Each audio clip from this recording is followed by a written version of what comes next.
ప్రభు అయిన యేసుక్రీస్తు నామములో మరొకసారి మీ అందరికీ కూడా నా ప్రత్యేకమైన వందనాలు తెలియజేస్తున్నాను. ఈ పునరుద్ధాన దినమందు ఆరాధన చేయడానికి వచ్చిన మిమ్మల్ని అందరిని బట్టి దేవునికి సమస్త ఘనత మహిమ ఆయనకే కలుగునుగాక. ఆలస్యం చేయకుండా బిడ్డలారా కొద్ది నిమిషాలు దేవుని వాక్యంలోనికి మనం వెళదాం. ఈరోజు ధ్యానాంశముగా బైబిల్ గ్రంథాలు తెరవండి, అందరూ తీయండి. ప్రసంగి గ్రంథము 11వ అధ్యాయము 1-2 వచనాలను మనము చదువుదాం. ప్రసంగి గ్రంథము 11వ అధ్యాయము 1-2 వచనాలను అందరం చదువుదాం. అందరం కలిపి చదువుదాం. నీ ఆహారమును నీళ్ల మీద వేయము, చాలా దినములైన తరువాత అది నీకు కనబడును. 7 8 భాగము పంచిపెట్టు. భూమి మీద ఏ కీడు జరుగునో నీవు ఎరుగవు. ఈ మాటను దేవుడు దీవించునుగాక. ప్రసంగి అంటేనే జ్ఞాని అయిన సొలొమోను. ఈ సొలొమోను రాస్తున్నటువంటి ఒక అద్భుతమైనటువంటి మాట, చాలా విలువైన మాట. ఆయన ఏమి రాస్తున్నాడంటే, నీ ఆహారమును ఇందులో ఏమంటున్నాడు ఆయన? నీళ్ళ మీద వేయము, అది చాలా వెంటనే వస్తుంది అంటున్నాడా, చాలా దినములైన తర్వాత తిరిగి వస్తుంది అంటున్నాడా? చూడండి, చాలా దినములైన తర్వాత అది నీకు ఏం చేస్తుందట? కనబడును అని చెప్పబడుతుంది. ఈ వాక్యాన్ని మనం అర్థం చేసుకోవాలంటే కొన్ని విషయాలు జాగ్రత్తగా మనం పరిశీలన చేయాలి. ఈ లోకస్తులతో నింపబడి ఉన్నటువంటి ఈ లోకంలో వారందరి, మన చుట్టుపక్కల వారందరినీ గనక మనం చూస్తే గనక వారి క్షేమము మన కంట కనబడినప్పుడు, వారి అభివృద్ధి మనము చూస్తూ ఉన్నప్పుడు, వారు బాగా ఎదగడం మనము చూస్తున్నప్పుడు, వారి వర్ధిల్లడం మన కంట కనబడినప్పుడు మనకి కొన్ని విషయాల్లో బాధ కలుగుతూ ఉంటుంది. దేవుణ్ణి నమ్ముకున్న మా జీవితాల్లో ఏ అభివృద్ధి లేదు. దేవుణ్ణి నమ్ముకున్న మా జీవితాల్లో రోగాలే మాకు ఎక్కువగా ఉన్నాయి. యేసయ్య నమ్ముకున్న మా జీవితాల్లో కష్టాలే ఎక్కువగా ఉన్నాయి. యేసయ్య నమ్ముకున్న మా జీవితాల్లో చాలా బాధలు మేము అనుభవిస్తున్నాం. వారు లోకంలో తిరుగులాడువారు, వారు అన్యాయం చేయువారు, వారు చాలా అబద్ధాలు ఆడుతారు, వాళ్ళు చాలా అసత్యంగా ప్రవర్తిస్తారు. వాళ్ళలో ఏ మంచి లేదు, దుర్మార్గంగా ప్రవర్తిస్తారు. వాళ్ళేమో వర్ధిల్లుతూ ఉన్నారు. నా జీవితం ఏమో ఇలాగ అయిపోయిందని కొన్ని సందర్భాల్లో మనం బాధపడుతూ ఉంటాం. ఆ మాటను ఉద్దేశించి ఇక్కడ సొలొమోను జ్ఞాని రాస్తున్నాడు, నీ ఆహారమును నీళ్ల మీద వెయ్యము, అది వెంటనే రాదంటున్నాడు. వెంటనే రిజల్ట్ రాదు అంటున్నాడు. మరి ఎప్పుడు వస్తుందట? చాలా దినములైన తరువాత అది నీకేం చేస్తుంది అంటున్నాడు. ఇదేనండి మనకి లోకస్తులకు ఉన్నటువంటి తేడా. 73వ కీర్తనలో ఆసాపు అంటాడు, అయ్యా వాళ్ళు క్షేమంగా ఉన్నారు, వాళ్ళు చాలా ఆనందంగా ఉన్నారు, మరణయాత్రలు వాళ్ళకి లేవు, దుఃఖము వాళ్ళకి లేదు, వాళ్ళు చాలా బలిష్టంగా ఉన్నారు, చాలా హ్యాపీగా ఉన్నారు. వాళ్ళు చేసేదంతా కూడా దుర్మార్గమైన పనులు, వారు చేసేదంతా అన్యాయమైన పనులు, వారు చేసేదంతా కూడా అసత్యమైన పనులు. వాళ్ళు బాగున్నారు, నిన్ను నమ్ముకున్న మేము మాత్రం ఇలాగే ఉన్నామని చెప్పి ఆసాపు చాలా బాధపడుతూ ఉంటాడండి.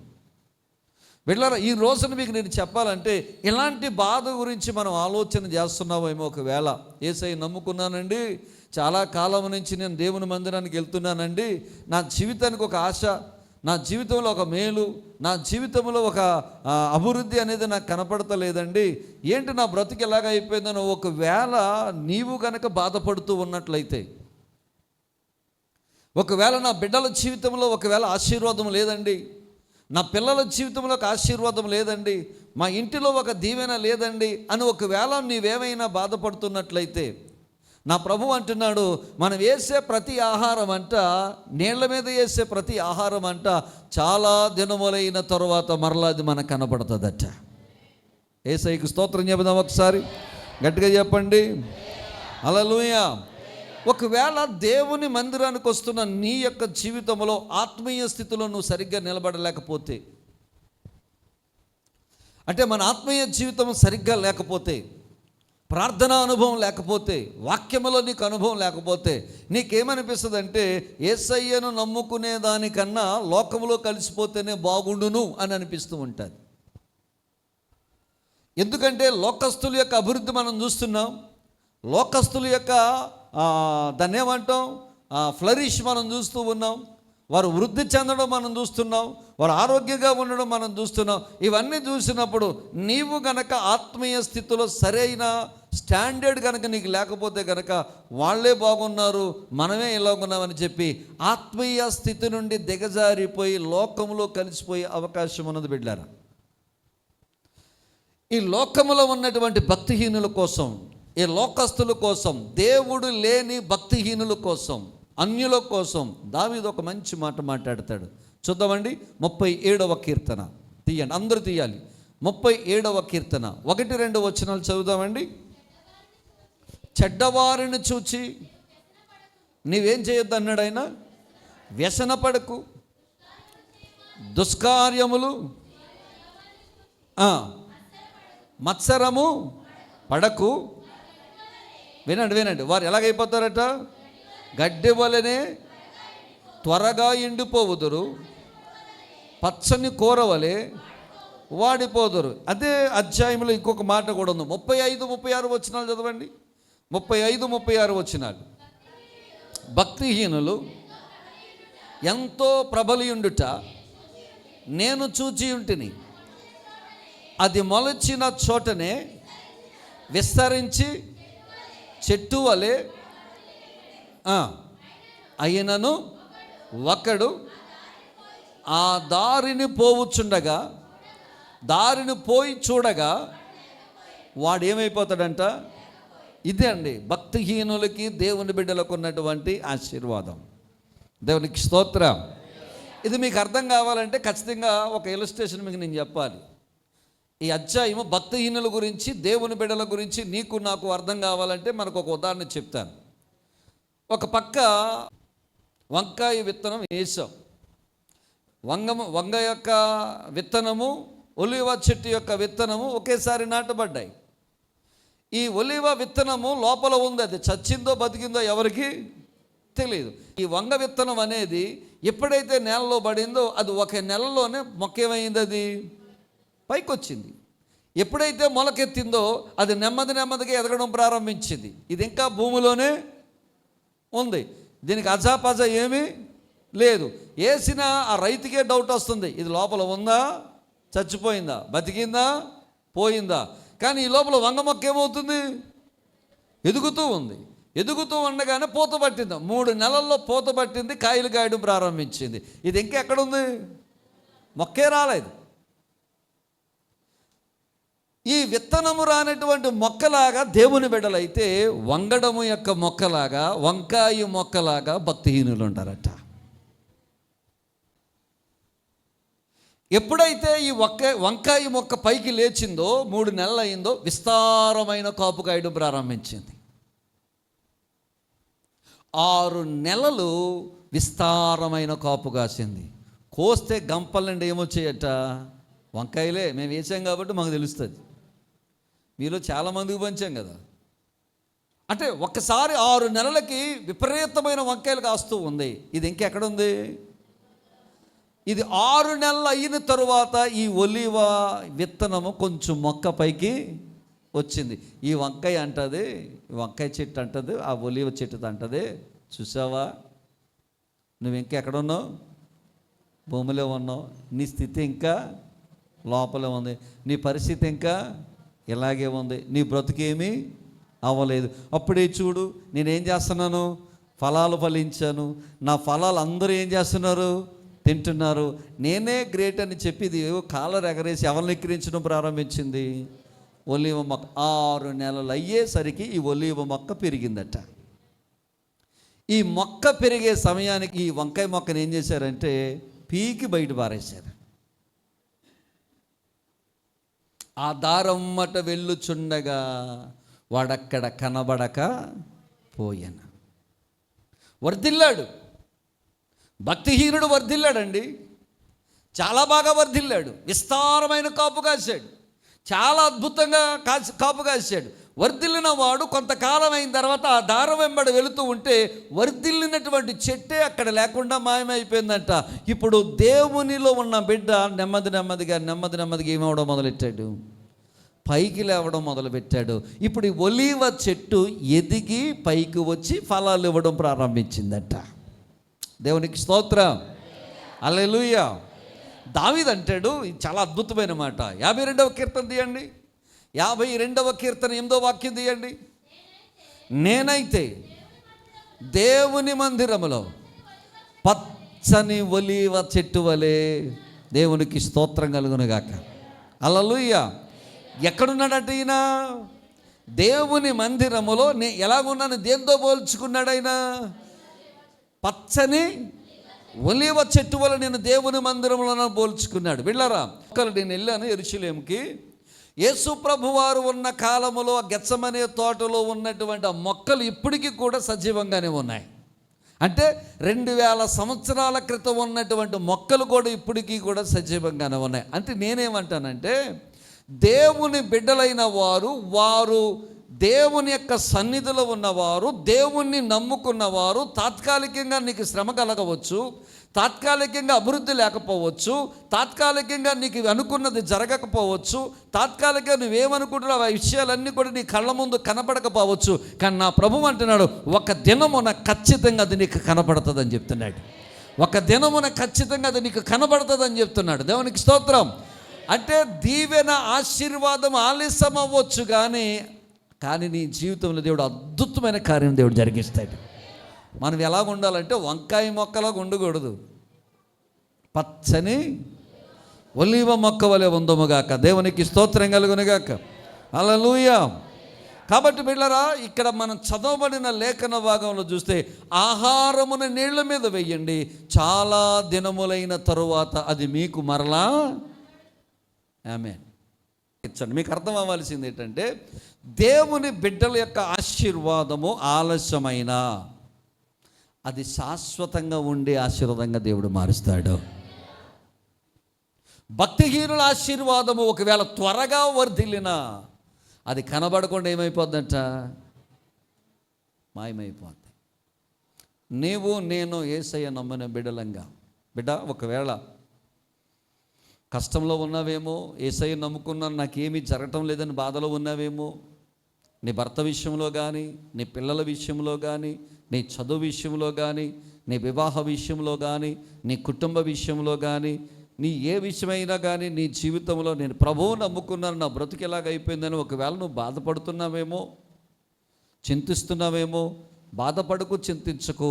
నీవు నేను నమ్మిన యేసయ్య ఆలస్యమైన అద్భుతమైనటువంటి కార్యాలు చేసి మనల్ని నిలబెట్టే దేవుడై ఉన్నాడు, మనల్ని నిలబెట్టగల దేవుడై ఉన్నాడు, మనల్ని నడిపించగలిగిన దేవుడై ఉన్నాడు. యేసయ్యకి స్తోత్రం చెబుదాం, హల్లెలూయా.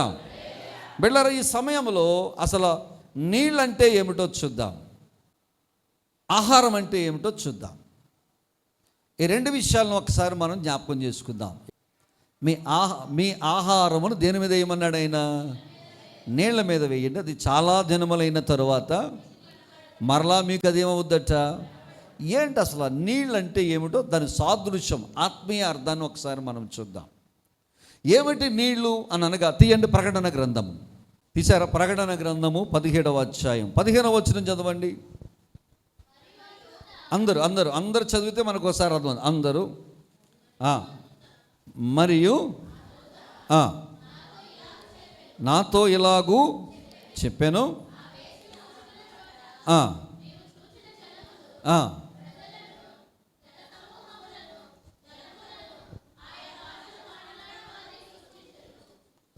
ఏముంది అక్కడ? జలములు అనగా ఏమని చెప్పాడు? జనములను, ఆయా భాషలు మాట్లాడువారును అన్నాడు. అంటే జలములు ఈజ్వల్ టు ఎవరు అంటే జనాంగము, జనములు అంటే మనుషులు. అక్కడ ఒక వేశ్య ఉందండి. ఈ జలముల మీద కూర్చున్నది ఎవరంట? ఒక వేశ్య కూర్చుంది. ఆ వేశ్య ఎవరో కాదు, సాతాను. ఒకప్పుడు ఈ జలముల మీద పరిశుద్ధాత్మ దేవుడు అల్లాడుచున్నాడు. ఆదికాండంలో మనం చూస్తే, అంటే జనముల మధ్యలో దేవుని కార్యాలు జరుగుతూ ఉండేవి. ఆదాము చేసిన పాపం వల్ల ఏమైపోయిందంటే ఆ జలముల మీద, జనముల మీద ఇప్పుడు ఎవరు కూర్చున్నారంట? వేశ్య కూర్చుందంట. అంటే ఈ ప్రపంచమంతా ఎవరి కబంధ హస్తాల్లో ఉందన్నమాట, ఎవరి ప్రభావంలో ఉందన్నమాట? సాతాను యొక్క ప్రభావంలో ఉంది. మీకు చెప్తాను, జగత్తుకు ఆలకించండి.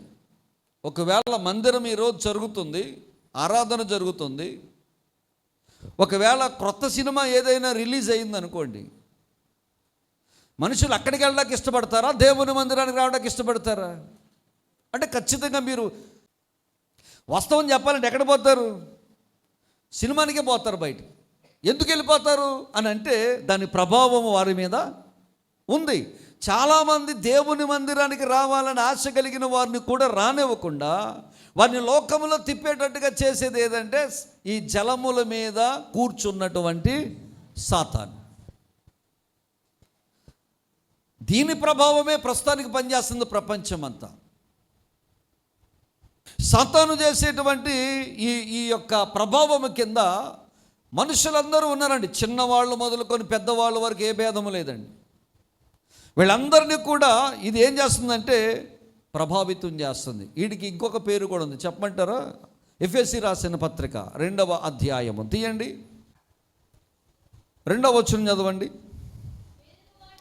మీరు వాటిని చేయుచు వాయుమండల సంబంధమైన అధిపతిని అనగా అవిధేయులైన వారిని ఇప్పుడు ప్రేరేపించు శక్తికి అధిపతిని. వీడికి ఇంకొక పేరు ఏ పేరంటే ప్రేరేపించు శక్తికి అట అధిపతి అటండి. ఎవరైనా సాతాను. ఈయన ఎక్కడ కూర్చున్నాడు? జలముల మీద కూర్చున్నాడు. జలములంటే ఏమిటి? జనాలు, ఖండాలు, మనుషులు. దేశం అంటే మట్టు కాదు. దేశం అంటే ఈ వేష జనముల మీద కూర్చుంది. జనముల మీద కూర్చుని ఇది ఏం చేస్తుందంటే సత్యము నుండి మనుషులను దూరం చేస్తుంది. మీకు ఒక అద్భుతమైన విషయం చెప్పాలంటే, ఏ ప్రపంచంలోనైనా యేసయ్య సువార్తను ఎందుకు వ్యతిరేకిస్తారు? ఈవెన్ అమెరికా అయినా, ఇంగ్లాండ్ అయినా, భారతదేశమైనా, ఎక్కడైనా, ఏ దేశంలో ఏ ప్రభుత్వం వారైనా ఎందుకు సువార్తను వ్యతిరేకిస్తారు? సువార్త అనేది సత్యము, యథార్థత. ఈ సత్యమును అడ్డగించేటువంటి ఈ అధిపతి, ఎందుకంటే వీడు ఎక్కడున్నాడంటే జనముల మీద ఉన్నాడు. వాడు ప్రభావితం చేస్తున్నాడు. జనం మీద ఉండి ప్రభావితం చేస్తున్నటువంటి ఈ యొక్క సాతాను సత్యమును అడ్డగిస్తాడు. వీడు సత్యమును అడ్డగించడమే వీడి పని, సువార్తను అడ్డగించడమే వీడి పని. ఒక గ్రామంలోనికి సారా పట్టుకుని వెళ్ళామనుకోండి, ఎవడు అబ్జెక్ట్ చేయడు. ఓ గ్రామంలోనికి దాన్ని ఏమంటాం, ఆ ప్యాకెట్లు తింటారు కదా, ఆ ప్యాకెట్లు ఏంటంటారు వీళ్ళు, పాన్పరాకులు తీసుకెళ్ళి పాడు చేస్తుంటే ఆ ఊర్లో తీసుకెళ్తే ఎవడు బాధపడ్డు. గంజాయి తీసుకెళ్ళి ఆ ఊర్లో పెడితే ఎవడు బాధపడ్డు. ఏమండి, మందు ఇప్పుడైతే ఎక్కువగా మనం ఆంధ్రదేశం అంతా వీధికి ఒక మందు షాప్ వచ్చేసింది. మందు షాప్ అంటే మెడికల్ షాప్ అనుకున్నారు, అది కాదు. ఏ షాప్ అది? బ్రాందీ. వీధికి ఒక బ్రాందీ షాప్ వచ్చింది, ఎవడు బాధపడ్డు. కానీ ఒక వ్యక్తి కనుక, ఒక దైవజనుడు కనుక, ఒక దేవుని బిడ్డ కనుక సువార్త పట్టుకుని కరపత్రం పట్టుకుని ఆ గ్రామంలోకి వెళ్తే ఈ గ్రామంలో మత మార్పిడులు జరగవు అంటాడు. ఈ గ్రామమునకు క్రైస్తవులకు చోటు లేదు అంటాడు. ఎందుకు? ఇది సత్యం. ఇది గనక ఆ గ్రామంలోకి వెళితే తాగుబోతులు మారుతారు బిడ్డలారా. ఇది గనక ఆ గ్రామంలోకి వెళ్తే వ్యభిచారులు మారుతారు.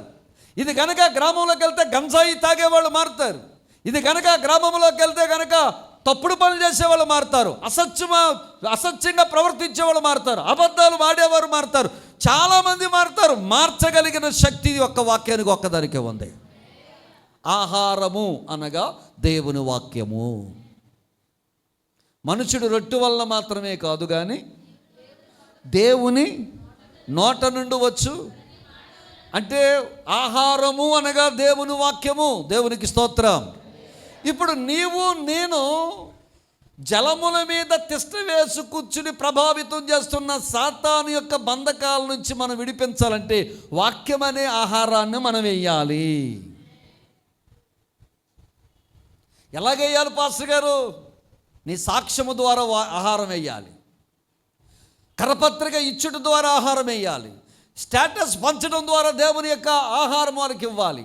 నీ యొక్క సువార్త చెప్పడం ద్వారా, వ్యక్తిగతంగా చెప్పడం ద్వారా, అమ్మా నువ్వు దేవుళ్ళో ఉన్నావు, ఈ పాపమును విడిపించబడి యేసు దగ్గరికి రమ్మని నువ్వు చెప్పగలగాలి. ఒక దేవుని యొక్క ఆహారము పెట్టగలిగిన శక్తి ఎవరికి ఉంటుందంటే, ఎవరైతే రక్షించబడ్డారో వారిలోనే జీవాహారం ఉంటుంది. అందుకే నా ప్రభు అన్నాడు, మనుష్యుడు రొట్టె వల్ల కాదు కానీ దేవుని నోట నుండి వచ్చు ప్రతి మాట వల్ల ఏమవుతాడట, బ్రతుకుతాడట. బిడ్డలారా, ఎఫెసీ రాసిన పత్రికలో 2వ అధ్యాయం 1వ వచనం అంటాడు, మనం అపరాధముల చేతను, చదవండి, మనం అపరాధముల చేతను పాపముల చేతను మీరు చచ్చిన వారై ఉండగా ఆయన మిమ్మును క్రీస్తుతో కూడా ఏం చేశాడంట. బిడ్డలారా, మీకు మాట చెప్తున్నాను, ఇక్కడ కూర్చున్న సంఘమా మీకు మాట చెప్తున్నాను. మనశ్శాంతి లేక, నెమ్మది లేక, ఆరోగ్యము లేక, కుటుంబాల్లో సమాధానం లేక, భార్యాభర్తల మధ్య సమాధానం లేక, కరువుతో ఉన్నవారు, బాధతో ఉన్నవారు, అసత్యంతో బాధపడుతున్నవారు, సత్యములోనికి రాక చాలామంది కరువులో, తిండి లేక, తిండి అంటే ఆత్మ సంబంధమైన తిండి లేక చాలామంది లోకములో కుట్టుమిట్టాడుతున్నారు. ఈ లోకములో కుట్టుమిట్టాడుతున్నటువంటి ఆహారము లేక బాధపడుతున్నటువంటి, నిజమైన ఆహారము లేకుండా బాధపడుతున్న వారికి నిజమైన ఆహారం వేయవలసిన బాధ్యత ఆహారముతో నింపబడ్డ నీది నాదే ఉన్నది. బిడ్డలారా, స్తోత్రం కలుగునుగాక. హల్లెలూయా. ఒక స్త్రీ ఉందండి, యేసుప్రభు వారు సమరయుల దగ్గరికి వెళ్ళకూడదు, అసలు ముట్టుకోకూడదు. ఎందుకో చెప్పమంటారా? సమరయుల్ని అంటరాని వారుగా చూస్తారు యూదులు. ఏ కారణం చేత చూస్తారనుకుంటున్నారు? ఒకప్పుడు వీళ్ళిద్దరూ కూడా ఒకే జాతికి సంబంధించిన వాళ్ళు. ఇశ్రాయేలీలు, యూదులు 2 గోత్రాలు, అంటే ఒకే తండ్రికి పుట్టిన బిడ్డలు వీళ్ళందరూ కూడా. సొలొమోను చేసిన పాపాన్ని బట్టి రాజ్యాన్ని 2 భాగాలు చేశాడు దేవుడు. చేసి ఒక భాగాన్ని ఎవరి చేతికి అప్పగించాడు? రెహబాము చేతికి అప్పగించాడు. దాన్ని దక్షిణ రాజ్యం అన్నాం. ఆ దేశంలో తాపిమేస్త్రి అయినటువంటి యెరోబాము అని ఒక తన చేతికి 10 గోత్రాలు అప్పగించాడు. ఈ ఇశ్రాయేలు దేశము దేవునికి వ్యతిరేకంగా పాపం చేయటం వల్ల, పాపం చేస్తున్నారు తిరిగి రండి అని చెప్పినా కానీ మాట వినకపోవటం వల్ల, అష్షూరు రాజు అయినటువంటి సల్మనేజర్ ద్వారా BC 722లో ఈ ఇశ్రాయేలు రాజ్యాన్ని బానిసలుగా తీసుకెళ్ళిపోయారు. ఆ రాజ్యం లేదు అక్కడ. ఆ రాజ్యముకు బదులుగా అక్కడ ఉన్న ఇశ్రాయేల్ అందరినీ షోమ్రోల నుంచి, ఆ ప్రాంతాల నుంచి తీసుకుపోయి కోత, హవ్వ, అమాతు, సపరీము, బబులోన్ అనే ప్రాంతాల నుంచి జనాలను తీసుకొచ్చి ఆ ప్రాంతంలో పెట్టారు. ఇప్పుడు వీళ్ళేమైపోయారు? అక్కడ ఇశ్రాయేల్ కొంతమంది పిల్లలు ఉన్నారు, కుంటోళ్ళు ఉన్నారు, ముసలోళ్ళు ఉన్నారు, కొంతమంది అంగహీనులు ఉన్నారు, కొంతమంది బలహీనులు ఉన్నారు. ఆ స్థానంలో ఉండిపోయిన ఇశ్రాయేలీలు పొరుగురు నుంచి వచ్చినటువంటి ఆ కూత, హవ్వ, హమాతు, సపరీము, బబులోను ప్రాంతాల నుంచి వచ్చిన ప్రజలు వీళ్ళిద్దరు కలిసి వివాహం చేసుకున్నారు. వీళ్ళిద్దరు కలిసి ఎప్పుడైతే వివాహం చేసుకున్నారో వారిని శంకర జాతిగా పిలిచారు. వారినే సమరయులు అన్నారు. ఈ సమరయులు ఎక్కువగా ఉండే ప్రదేశం ఏంటంటే విగ్రహారాధన ఎక్కువ చేసేవారు వాళ్ళు. సమరయులు అనే ప్రాంతంలో ఒక కొండ ఉంది. ఆ కొండ దగ్గర పైన మొట్టమొదటిగా దేవునికి ఆలయం కట్టారు వీళ్ళు, ఈ సమరయులు. ఆ తర్వాత ఆ కొండను ఏం చేశారంటే గ్రీకులు దేవుడైన జీఎస్కి ఏం చేశారంటే దాన్ని ప్రతిష్ఠించారు. యెహోవా దేవుడు ఉండాల్సిన స్థానంలో గ్రీకులు దేవుడు వచ్చారు. ఆ దేవుడిని వారు ఆరాధన చేస్తున్నారు. ఆ ప్రాంతంలో పుట్టింది ఒక తల్లి. యేసు ప్రభు వారు ఆ మార్గం గుండా వెళ్ళకూడదు, కానీ నా ప్రభు నశించిన దాన్ని వెదకి రక్షించడానికి వచ్చాడు నా యేసయ్య. దేవునికి స్తోత్రం కలుగునుగా. హల్లెలూయా. ఆయన వచ్చాడు, బావి దగ్గర ఆమెతో మాట్లాడాడు. మొట్టమొదటిగా ఆయన మంచి యూదులు అనుకుంది. నీళ్ళు తాగడానికి, అమ్మ నాకు నీళ్ళు ఇస్తావని అడిగాడు. నీళ్ళు ఇద్దామని అనుకుంది. నీళ్ళు అడిగేవారు ఎవరో నీకు అర్థమవుతే కనుక నేనే నీకు నీళ్ళు ఇస్తాను కదా అని చెప్పాడు. అయ్యా, చేదడానికి నీ దగ్గర, ఏ బావిలో నీయడానికి నీ దగ్గర ఏమీ లేదు కదా, నాకు ఎలాగ ఇస్తావు అన్నాడు. అడిగేవాడు ఎవడో నువ్వు తెలుసుకుంటే కనుక మరి ఎన్నడూ నువ్వు అడగవని చెప్పాడు. అలాగైతే ఆ నీళ్లు నాకు కావాలి, మరి ఎన్నటికీ నువ్వు దాహం కనవంటే ఆ నీళ్ళు నాకు కావాలని చెప్పాడు. చెప్పింది ఈమె. ఎప్పుడైతే ఏమంది వెంటనే యేసుప్రభు వారు అన్నారు, నీ భర్తను తీసుకురా అన్నాడు.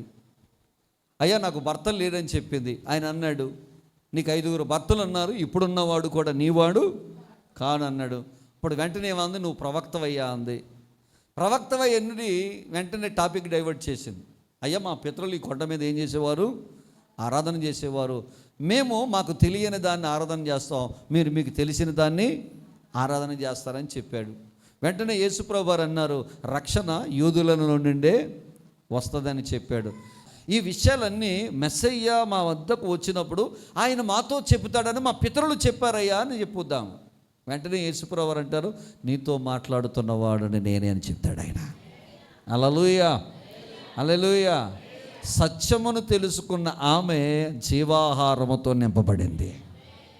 ఆ వాక్యం పట్టుకుని ఊర్లోకి వెళ్ళి మొత్తం అందరిని ఏం చేసిందట? యేసయ్య దగ్గర తీసుకొచ్చిందట. బిడ్డలారా, ఒక మాట చెప్తున్నాను. సమాజములో, లోకములో విసికి వేసారి బాధలతో, కష్టాలతో, ఇబ్బందులతో, అసత్యములో జీవిస్తూ, సత్యమేదో తెలియక సృష్టికర్తను మాని సృష్టాన్ని పూజిస్తూ, ఇహలోక సంబంధమైన దాని మీద వాళ్ళు ఆశలు పడుతూ, నిజమైన దేవుణ్ణి కాదనకుండా, నిజమైన దేవుణ్ణి దూరం అయిపోయి, సత్యానికి దూరమై, యేసులోకి వస్తే అబద్ధం ఆడకూడదు, యేసులోకి వస్తే పాపం చేయకూడదు, యేసులోకి వస్తే యథార్థంగా జీవించాలి, యేసులోకి వస్తే మంచిగా జీవించాలి, ఇలాంటివి ఏవి కూడా మనం చేయకూడదన్న సత్యము లోకానికి తెలిసి కూడా దాని యొక్క ప్రభావములో ఉండి ఆ ప్రభావంలో నుంచి బయటికి రాకుండా ఉన్నారు బిడ్డలారా. అలాంటి వారికి నీళ్ళ మీద వాక్యం అనే ఆహారం అయ్యవలసింది మనమే. దేవునికి స్తోత్రం కలుగునుగాక. హల్లెలూయా. పేతురు రాసిన మొదటి పత్రికలో మొదటి అధ్యాయంలో ఒకసారి చూద్దామండి వాక్యాన్ని. 22, 23 వచనాలు చదవండి. దేవుని వాక్యం అంట క్షయమైనది కాదు, మనము క్షయ బీజము నుండి కాక శాశ్వతమగు జీవము గల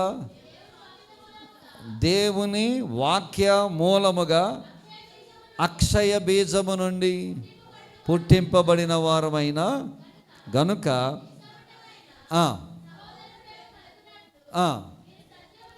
మీరు సత్యమునకు విధేయులగుట చేత మీ మనస్సులను ఎలాగంటండి?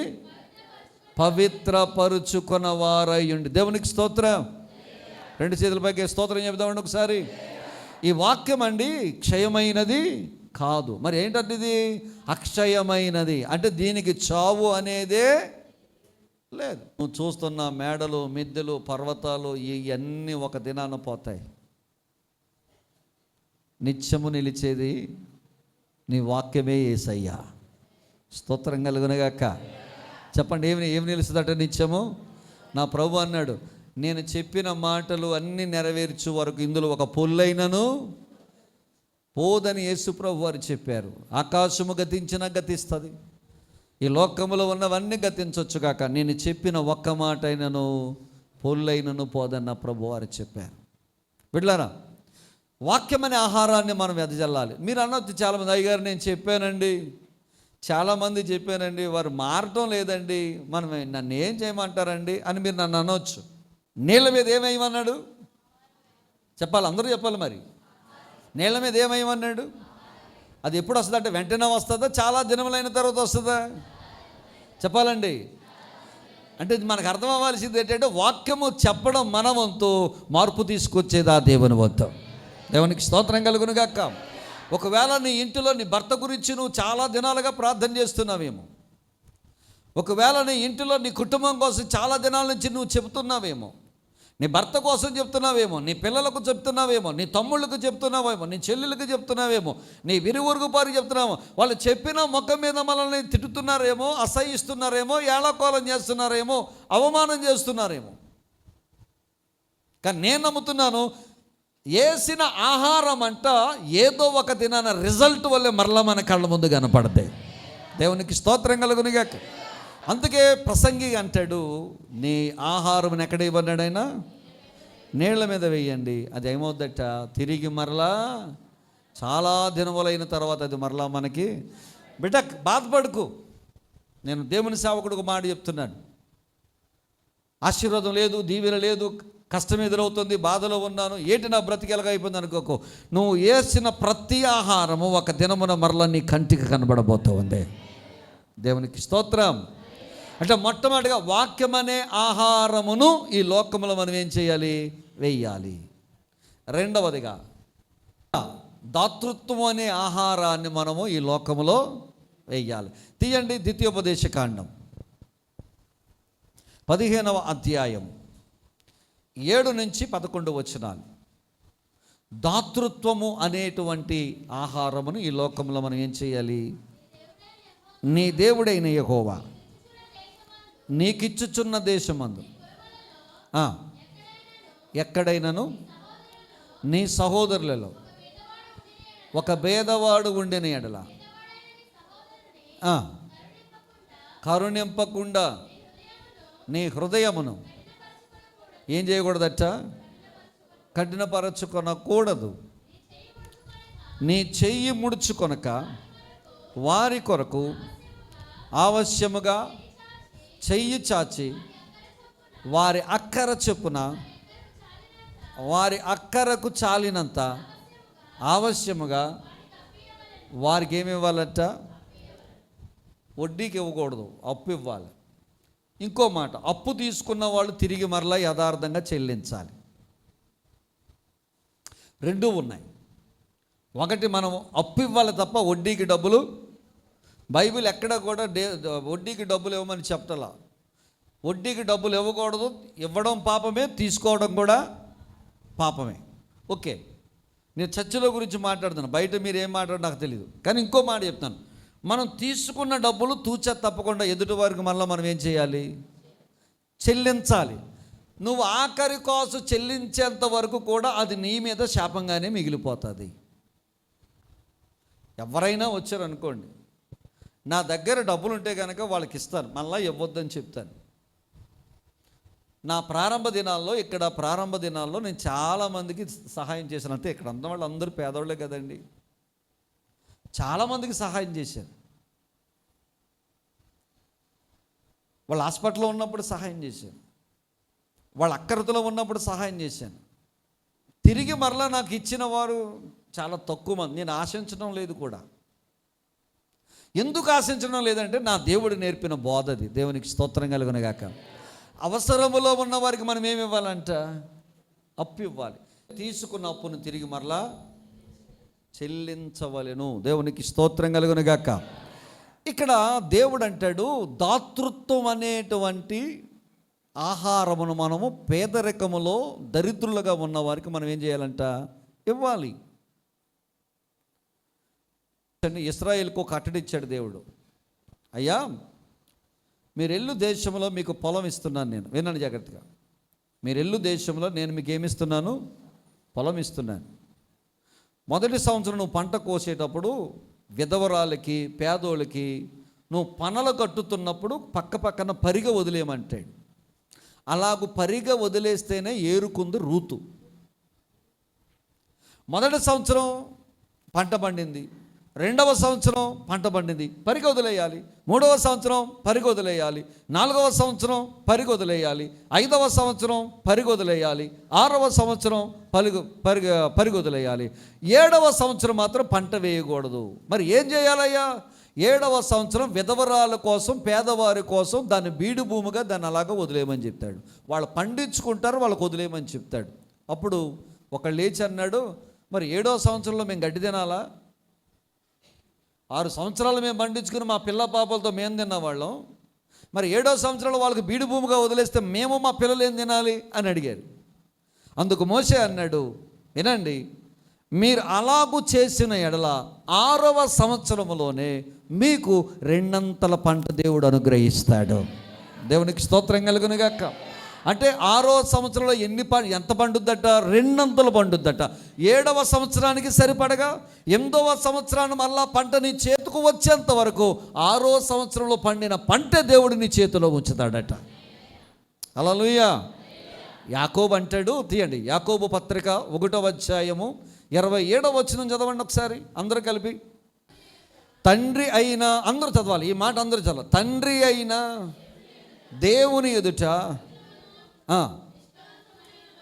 నిష్కళంకమైన భక్తి ఏదనగా, వినండి, దిక్కులేని పిల్లలను, విధవరాండ్రను, వారి ఇబ్బందిలో పరామర్శించుటయే నిజమైన భక్తి.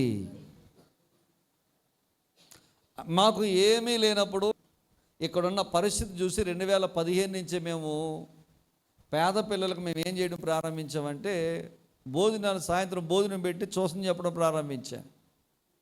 అప్పుడు మా దగ్గర డబ్బులు లేవు. ఓ సంస్థలో ఉండేవాడిని వదిలేసి వచ్చేసి మామూలుగా ప్రారంభించిన మా జీవితంలో మాకున్న దాంట్లోనే మనకున్న పిల్లల విషయంలో పేద పిల్లలు అని చెప్పి వాళ్ళకి మేము ఏం చేసేవాళ్ళం అంటే కాస్త భోజనం పెట్టి కాస్త ట్యూషన్ చెప్తూ ఉండేవాళ్ళం, పరామర్శిస్తూ ఉండేవాళ్ళం, ఆదరిస్తూ ఉండేవాళ్ళం, బలపరుస్తూ ఉండేవాళ్ళం. అలా చేసుకుంటూ భక్తి చేసుకుంటూ ముందుకు కొనసాగుతూ ఉండేవాళ్ళం. నేను చెప్తున్నాను బిడ్డలారా, అలా చేసిన మమ్మల్ని దేవుడు ఎప్పుడూ కూడా ఆకలితో ఉంచలేదు, ఎప్పుడు ఆకలితో ఉంచలేదు. యేసు ప్రభువు వారు ఒకసారి శాస్త్రులు పరిచయులతో మాట్లాడుతూ అంటాడు, లూకా సువార్త 14వ అధ్యాయం తీయండి. లూకా శుభవార్త 14వ అధ్యాయం 12, 13, 14 వచనాలు కనుక మనం చదివితే అందులో అంటాడు, మీరు ఏదైనా విందు చేయనప్పుడు ఆ విందులోనికి ఎవరిని పిలవాలంట? చుట్టాలని, బంధువుల్ని పిలుచుకుని విందు చేయడం పెద్ద గొప్ప ఏముంది? దానివల్ల పరలోకంలో మీకేమీ ఫలము రాదు.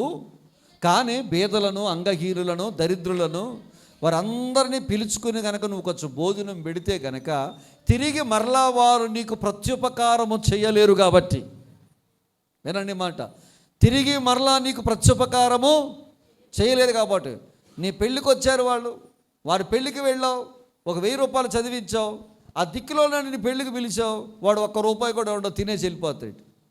మరి ఎవరిస్తారు ఇది మనకి? ఆయన అంటాడు, నువ్వు పైకి వెళ్ళిన తర్వాతట పునరుద్ధాన దినమందట ప్రభువు నేను నిలబెట్టి వాడు చేసిన దానికి బదులుగా నీకు ప్రత్యుపకారం చేస్తాడట. హల్లెలూయా, హల్లెలూయా. ఇహలోక మనుషులు అబద్ధం ఆడొచ్చు, కానీ నువ్వు చేసిన ప్రతి ఉపకారానికి పైనున్న నా ప్రభువు తూచా తప్పకుండా ప్రత్యుపకారం చేసే దేవుడై ఉన్నాడు. ఆమెన్ చెప్పండి గట్టిగా, ఆమెన్. అందుకనే బిడ్డలారా, క్రిస్మస్ వచ్చిందంటే మనం కొనుక్కోవడం కాదు, దిక్కులోనలు కొనివ్వాలి. క్రిస్మస్ వచ్చిందంటే మనం తినేయడం కాదు, దిక్కులోనలకి వండి పెట్టాలి. ఆ భక్తి దేవుడికి ఇష్టమైన భక్తి. హల్లెలూయా. అందుకే మాకున్న దాంట్లో ఏదో మేము చేయగలిసిన దాంట్లో నేను మీటింగ్కి వెళ్ళి సంపాదించిన డబ్బులో దశంభాగం పక్కకి తీసి అప్పుడప్పుడు కార్యక్రమాలు చేయడానికి దేవుడు కృపనిస్తాడు. డబ్బు ఎక్కువైపోయి నేను చేయట్లా, బైబిల్ను పాటిస్తున్నాను కాబట్టి చేస్తున్నాను. నేనే స్వార్థపరుడైతే, క్రైస్తవుడు అనేవాడు స్వార్థపరుడుగా ఉండకూడదు, 10 మందిని ప్రేమించేవాడుగా ఉండాలా. ఆమేన్. నా స్వార్థం, నా ఇల్లు ఏం పట్టుపోతామండి? ఏమి గుంచి వచ్చని మీ తాగొనిపోవు, పుట్టివేల నరుడు గిట్టివేల, ధనము ఎచ్చటికేగు తా నెచ్చటికేగు విశ్వదా విరామ. ఒక 50 సంవత్సరాలు దాటి అనుకోండి, నువ్వు ఉన్న ఇంట్లో నువ్వు ఉండి ఎవడో వచ్చి ఉంటాడు. నీకు తెలుసా, మనం ఎవరో ఉండమండి. మరి పోయిన వారం చెప్పాను కదా, 21, 25కి ఎవడన్నా ఉంటాం ఇక్కడ? ఎవడ ఈ చిన్న పిల్లోడు కూడా అంటే 21, 25 అంటే 100 సంవత్సరాలు, 100 సంవత్సరాలు బతుకుంటాడా? ఉండలే. కలిగి ఉన్న దాంట్లో నువ్వు చెయ్యి చాచి దాతృత్వం అనే ఆహారం ఇస్తే, వినండి, ఇది చాలా అద్భుతమైన మాట. మీకు తెలుసో లేదో నేను చెప్తాను, వినండి. నువ్వు ఎప్పుడైతే నువ్వు దాతృత్వం కలిగి ఎదుటి వారికి సహాయం చేస్తావో, ఆ సహాయం అంట, ఆ దాతృత్వం అంట తిరిగి మరలా నీకు రెట్టింపు ఆశీర్వాదం దేవుడు అనుగ్రహిస్తాడట. బైబిల్ గ్రంథంలో ఒక ఉదాహరణ చెప్తాను. యోనాతాను, దావీదు అనే 2 స్నేహితులు ఉన్నారు. యోనాతాను ఎవరంటే సౌలు యొక్క కుమారుడు. సౌలు తర్వాత రాజుగా అవ్వవలసిన వాడు యోనాతాను. ఈ దావీదు ఎప్పుడైతే ఈ సౌలు కుటుంబంలోకి ఎంటర్ అయ్యాడో, ఈ యోనాతానికి దావీదు యొక్క హృదయం కలిసిపోయిందట. వీళ్ళిద్దరూ మంచి స్నేహితులుగా మారిపోయారట. యోనాతానికి అర్థమైంది ఏంటంటే, సౌలు తర్వాత దావీదునే దేవుడు రాజుగా కోరుకున్నాడు, నన్ను కాదన్న సంగతి యోనాతానికి అర్థమైంది. యోనాతానికి అర్థమై అంటాడు, యోనాతాను ఈ దావీదుకి సహాయం చేస్తాడు. చూడండి ఈ మాట, దయచేసి తీయండి.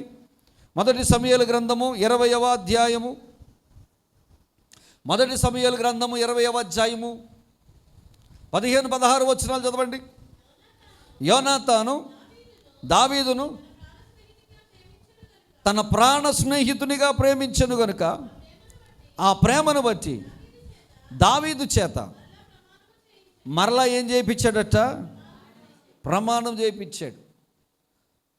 యోనాతాను అంటాడు, దావీదాకు నిశ్చయముగా నువ్వు రాజు అవ్వబోతున్నావు. నేను నీకు చాలా ఉపకారం చేశాను దావీదా, నీ ప్రాణాన్ని తప్పించాను, నా తండ్రి వశంలో నుండి తప్పించాను. ఇదిగో నువ్వు రాజు అయిన తరువాత నా ఇంటి వారికి ఉపకారము చేయటం నువ్వు మానవద్దంటాడు. దావీదు చేత ప్రమాణం చేయించుకుంటాడు. బిడ్లారా, యోనాతాను సౌలు గిల్బోవా పర్వతం మీద మరణించారు. దావీదు ఆ యొక్క తర్వాత కాలంలో మొట్టమొదటిగా యోధా గోత్రం మీద రాజు అవుతాడు. తర్వాత 12 గోత్రాల మీద రాజు అవుతాడు. రాజు అయిన వెంటనే అతను చేసిన మొట్టమొదటి పని ఏంటి చెప్పమంటారా? నేను యోనాతానును బట్టి ఉపకారము చేయుటకు తన ఇంటిలో ఎవడైనా మిగిలి ఉన్నాడని ఆరాధించాడట. నేను యోనాతానును బట్టి ఉపకారం చేయడానికి ఎవరైనా ఉన్నాడా అని ఆరాధియగా మాకీరి ఇంట మెఫీబోషెత్ అని ఒక అవిటివాడు ఉన్నాడా అని చెప్పారటండి. అద్భుతమైన విషయం బిడ్డలారా. తండ్రి చేసినటువంటి ప్రమాణానికి, తండ్రి చేసిన సహాయానికి ఇప్పుడు దావీదు ఏం చేస్తాడో చెప్పమంటారా? ఎక్కడో మాకీరులో ఉన్నటువంటి ఆ మెఫీబోషెత్ అనే అవిటివాడి దగ్గరికి రథాన్ని పంపిస్తున్నాడు. రథాన్ని పంపించి యెరూషలేములోకి తీసుకొస్తున్నాడు. యెరూషలేము అనగా పరిశుద్ధ పట్టణము. పరిశుద్ధమైన పట్టణంలో కుష్ఠవ్యాధి గలవారు కానీ, పరిశుద్ధ పట్టణంలో అంగహీనులు కానీ, పరిశుద్ధ పట్టణంలో కుంటివారు కానీ, గుడ్డువారు కానీ ఉండడానికి వీల్లేదు. వారు ఎక్కడ ఉండాలంటే పరిశుద్ధ పట్టణము అవతల ఉండాలి, పాలెం అవతల ఉండాలి. కానీ అద్భుతమైన విషయం చెప్పమంటారా? దావీదు యోనాతానుకి ఇచ్చిన మాటను బట్టి, యోనాతాను దావీదుకి చేసిన ఉపకారమును బట్టి, తన కష్టకాలములో తన బాధలో చేసిన సహాయాన్ని బట్టి ఇప్పుడు దావీదు అవిటివాడైనటువంటి మెఫీబోషెతును తీసుకుని వచ్చి పాళెము వెలకాల కాకుండా యెరూషలేములో పరిశుద్ధ పట్టణములో అంతఃపురములో తన బల్ల పక్కన కూర్చోబెట్టుకుని ఆహారం ఇస్తున్నాడు దావీదు. హల్లెలూయా. అద్భుతమైన విషయం చెప్పమంటారా? అద్భుతమైన విషయం చెప్పమంటారా? మనము మెఫీబోషెతు లాంటి వారం బిడ్డలారు, అవిటి వాళ్ళం, పాపాత్ములం, దుర్మార్గులం, పనికి మాలిన వాళ్ళం, లోకములో మనమందరము కూడా కొట్టుమిట్టాడుతున్న వారం, పాపభూయిష్టమైన జీవితం జీవిస్తాం. మనలను దావీదు లాంటి నా యేసయ్య వచ్చి మనలను పాపములోని కడిగి పరలోక పరిశుద్ధ పట్టణానికి చేర్చడానికి ఆయన ఈ లోకంలోకి వచ్చాడు బిడ్డలారా. యేసయ్యకు మహిమ కలుగునుగాక. హల్లెలూయా. కాబట్టి చేయదలిచిన ఉపకారము మనం ఎదుటి వారికి ఏం చేయాలట? విధవరాలకు చెయ్యాలి, పేదోళ్ళకు చేయాలి. బీదలను కనికరించువాడు దేవునికి అప్పు ఇచ్చేవాడని దేవుని వాక్యం సెలవిస్తుంది. సో దాతృత్వం అనే ఆహారం మనం ఏం చేయాలట? వేయాలి. మూడవది చెప్పి నేను ముగిస్తాను, త్వరగా ముగిస్తాను. కన్నీరు ప్రార్థన అనే ఆహారం వేయాలి. దేవునికి స్తోత్రం కలుగునుగాక.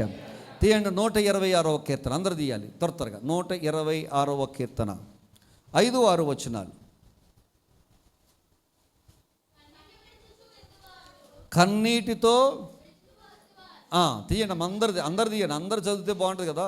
తీయండి అందరూ. కన్నీటితో విత్తువాడు,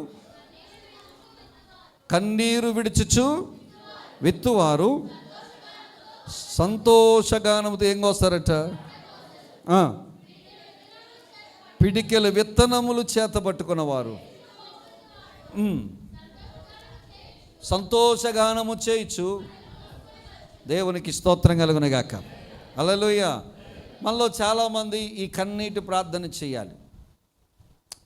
బైబిల్లో మొదటి సమూయేలు గ్రంథములో షిలోహు అనే ప్రాంతంలో ప్రత్యక్ష గుడారం ఉంది. అందులో ఏలి అనే ఒక దైవజనుడు ఉన్నాడు.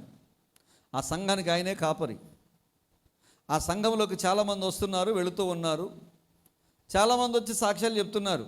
దేవునికి స్తోత్రం, దేవుడు మహాకృపను బట్టి నాకు పెళ్ళి అవుదాం అనుకున్నాను, పెళ్ళయింది, దేవుడు ఎంతైనా నమ్మదగిన వాడు, దేవునికి మహిమను కలుగునుగాక, సమస్త మహిమ ఆయనకే కలుగునుగాక అని సాక్ష్యం చెప్తుందో కావిడ. పక్కన కావడం ఉంది, ఆవిడ పేరు హన్న. నీ కార్యం చేశాడు దేవుడు. ఎన్నో సంవత్సరాలుగా నేను ప్రార్థన చేస్తున్నాను, నాకేమీ లేదు, గర్భఫలము లేదు. ఈ లోపల ఇంకొకడు వచ్చాడు, ఇంకొక ఆయన వచ్చాడు. దేవునికి స్తోత్రం, దేవుడికి నమ్మదగిన వాడు. నా కూతురికి పెళ్ళైన మరుసటి రోజునే మళ్ళీ దేవుడు గర్భాన్ని తెరిచాడు, ఒక మంచి కుమారుని ఇచ్చాడు, దేవునికి స్తోత్రం ఆడి సాక్ష్యం చెప్పడం మొదలెట్టాడు.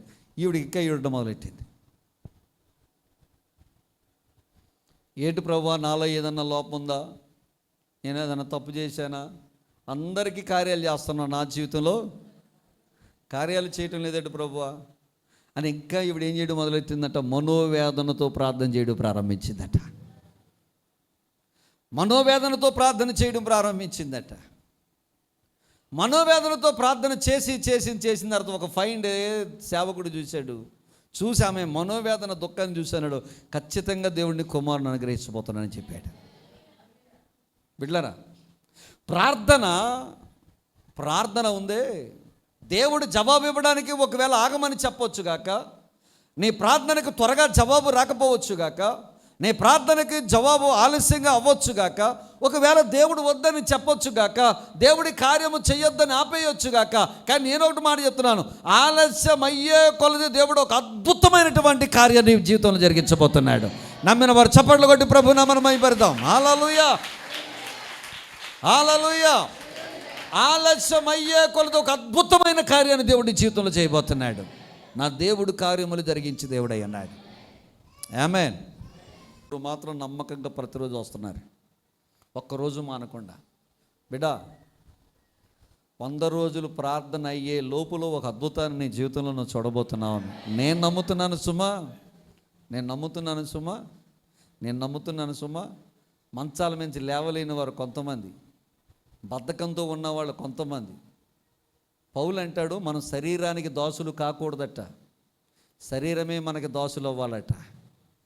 మాట చెప్పండి, మనం దేనికి దాసులు అవ్వకూడదు, శరీరమే మన మాటలో పెట్టుకోవాలి. అంటే ఇంకో మాటలో చెప్పాలంటే శరీరం మాట మనం వినకూడదు, మన మాట ఏమేమి వినాలి. ఇప్పుడు శరీరం చర్చిలో కూర్చోమంటుంది, కూర్చోలేకపోతుందని వెళ్ళిపోతానంటే నీకేమనిపిస్తుంది, దాని మాట వింటాను.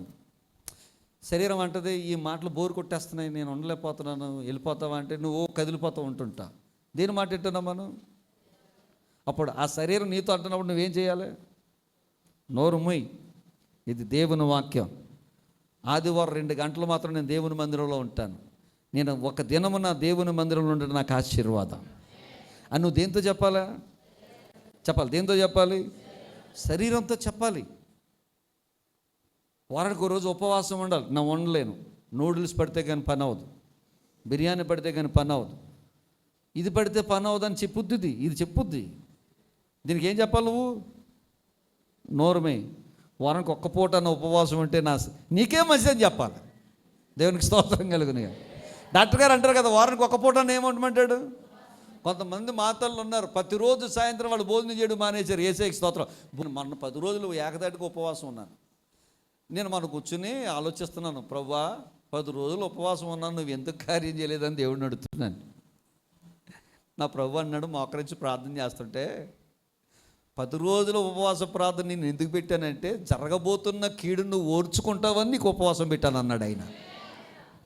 మరి ఏం చేస్తావు ప్రభు అన్నాను, దీనికంటే ఆశ్చర్యమైన కార్యాన్ని పట్ల జరిగించబోతానని చెప్పాను. ఆమె ఏం చేస్తావు ప్రభు? చేస్తాను చూడు అన్నాడు అంతే.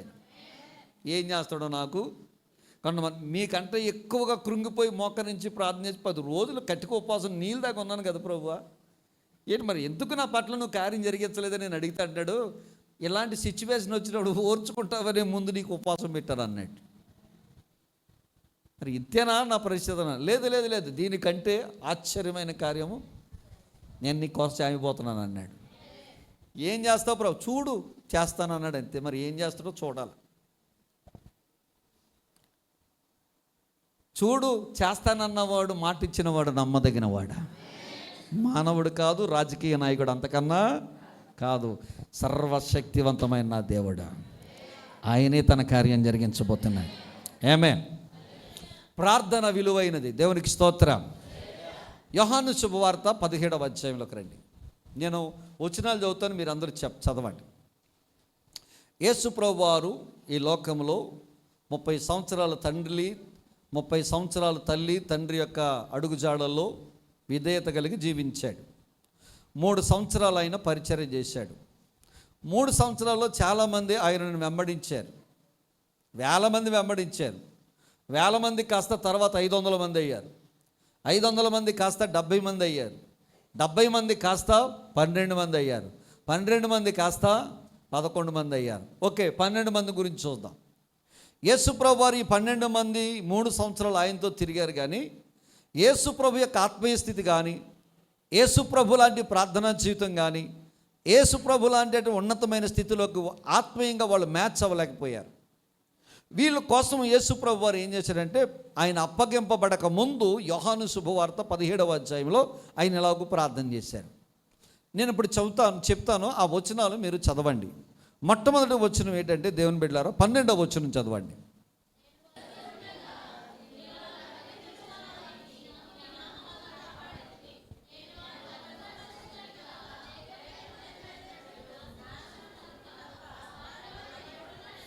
రైట్, వినండి. మొట్టమొదటిగా ఏమంటే, నాకు 12 మంది ఉన్నారు బాబు.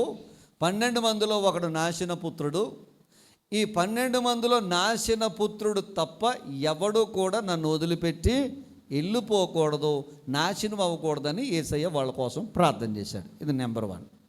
రెండవది 16వ వచనం చదవండి.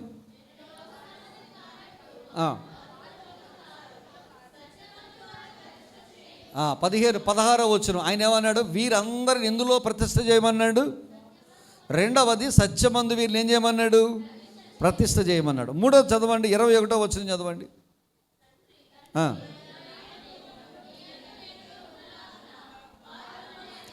మూడవది, తండ్రి నీవు నేను ఏకమై ఉండులాగన వీరు ఒకరికొకరు ఎలాగ ఉండాలని చెప్పాడు? ఐక్యత కలిగి ఉండాలని చెప్పాడు. 4వది చూద్దాం, 27వ వచనం చదవండి. 23వ వచనం.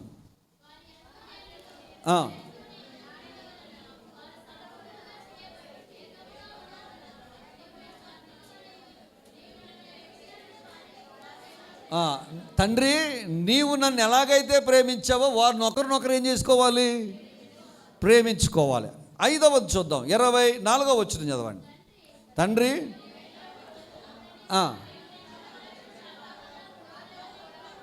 నేను ఎక్కడ ఉంటానో వీరు కూడా అక్కడే ఉండవాలని ప్రార్థన చేస్తున్నానని చెప్పారు. ఇప్పుడు 5 విషయాలండి.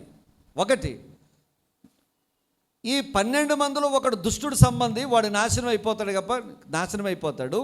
ఈ 11 మంది నాశనం అవ్వకుండా ఉండాలని వాళ్ళ కొరకు ప్రార్థన చేశాడు. రెండవది, వీళ్ళందరూ సత్యమంది ఎలాగ ఉండాలన్నాడు? ప్రతిష్ఠ చేయమని చెప్పాడు. మూడవది ఏమేమి చెప్పాడు ఆయన? నీవు నేను ఏకమై ఉండులాగా వీరందరూ ఎలాగ ఉండమని చెప్పాడు? ఏకమై ఉండాలని చెప్పాడు. 4వదిగా నువ్వు నన్ను ఎలాగూ ప్రేమించావో వీళ్ళు కూడా అలాగే ప్రేమ కలిగి ఉండాలని చెప్పాడు. 5వది ఏమనంటే, నేను ఎక్కడైతే ఉన్నానో వీళ్ళు కూడా అక్కడే ఉండాలని చెప్పాడు. ప్రార్థన చేశాడు, వీళ్ళందరినీ అంటిపెట్టుకున్నాడు. గెత్సమైన తోటలోకి వెళ్ళాడు. తీరా సిలువేసే సమయానికి 10 మంది పారిపోయారు. 9 మంది పారిపోయారు. అందులో 2 వెంబడించారు. ఆ వెంబడించిన వాళ్ళు ఒకడు పేతురు అన్నాడు, ఆయన ఎవరో తెల్లని ఏమాడేశాడు? ముమ్మారు ఏమన్నాడు? అబద్ధమాడి. ఒకడే మిగిలాడు, ఆయనే యోహాను. యేసు ప్రభు వారు చేసిన ప్రార్థన వ్యర్థమైపోయింది అనుకుంటున్నారా? యేసు ప్రభు వారు వీళ్ళ నిమిత్తమై తండ్రికి ప్రార్థన చేశాడు. అయ్యా వీళ్ళు తప్పిపోకూడదు అన్నాడు, తప్పిపోయారు. అయ్యా వీళ్ళు సత్యమందు ప్రతిష్ఠ చేయమన్నారు, అబద్ధం ఆడేశాడు పేతురు. అయ్యా వీళ్ళు నీవు నేను ఏకమైన వీళ్ళందరూ ఏకంగా ఉండాలి, ఎవరికాడే చెల్లాచెదురైపోయాడు. అయ్యా ఒకడినొకడు ప్రేమించుకోవాలన్నాడు, ఒకరికొకడు ప్రేమించుకోవడం మానేశారు. అయ్యా నేను ఎక్కడున్నానో వీళ్ళు కూడా అక్కడ ఉండాలనుకుంటున్నానంటే ఒక్కడు కూడా నిలబడకుండా పోయారు. యేసుప్రభు వారు మరణించారు, పునరుద్ధరణుడై తిరిగి లేచాడు. కానీ యేసయ్య చేసిన ప్రార్థన మరణించలేదు. ఆమేన్ చెప్పండి. యేసు చేసిన ప్రార్థన ఓరకనే పోలేదు. అద్భుత విషయం బిడ్డలారా, 11 మంది తర్వాత కాలంలో యేసు చేసిన ప్రార్థన, యోధా ఇస్కరియోతు ఒకడు తప్పిపోయాడు తప్ప మిగతా 11 మంది యేసు శిష్యులుగా ప్రపంచాన్ని తారుమారు చేసి పారేశారు. దేవునికి స్తోత్రం కలుగునుగాక. వారు నేను ఏకమై, నీవు నేను ఏకమై ఉండులాగన వారు కూడా ఏకమై ఉండాలన్నప్పుడు మేడగది మీద ఏక మనసుతో ప్రార్థన చేశారు బిడ్డలారా. దేవునికి స్తోత్రం కలుగును గాక.